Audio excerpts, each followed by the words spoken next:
নিখাদ বিস্ময়ে আমি প্রায় ছেলেটাকে জিজ্ঞেস করতাম, তোমাকেও কেউ ভালো না বেশে পারে? সে হাসত।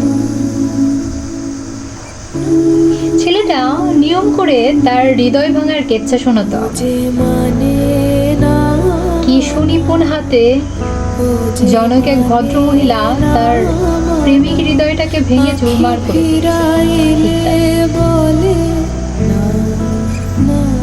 আমি তার সব কথাই ভারী মনোযোগ দিয়ে শুনতাম।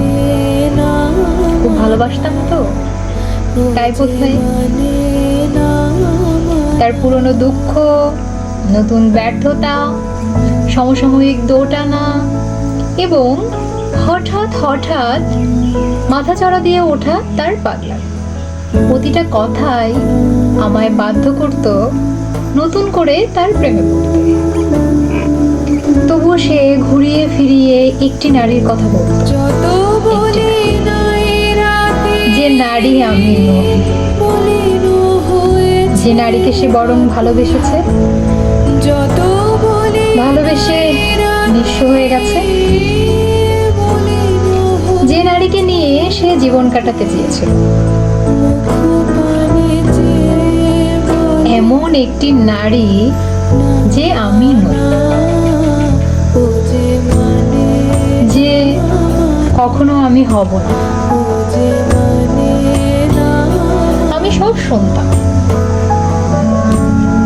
কখনো অন্যমনস্ক হয়ে, কখনো বিরক্ত হয়ে, কখনো বা ভীষণ কান্না চেপে রেখে। সে বলতো, আমি খুব সাবধানে চোখের জল মুছতাম, যাতে সে না বোঝে, যাতে সে না জানে। আর ভাবতাম, এমন পুরুষকে যে ভালোবাসতে পারেনি,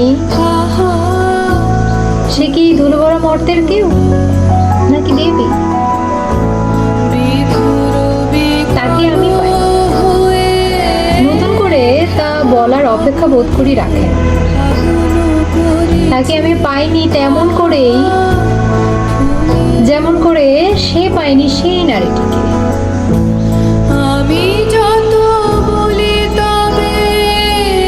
ইদানিং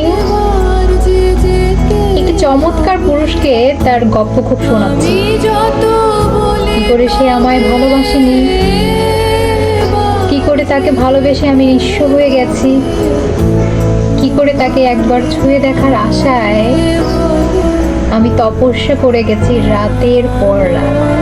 কি করে, কি আশ্চর্য! আজকাল সেই চমৎকার পুরুষটিও নিখাদ বিস্ময়ে আমায় শুধোয়, তোমাকেও কেউ ভালো না বেশে পারে? আমি মুচকি হাসি।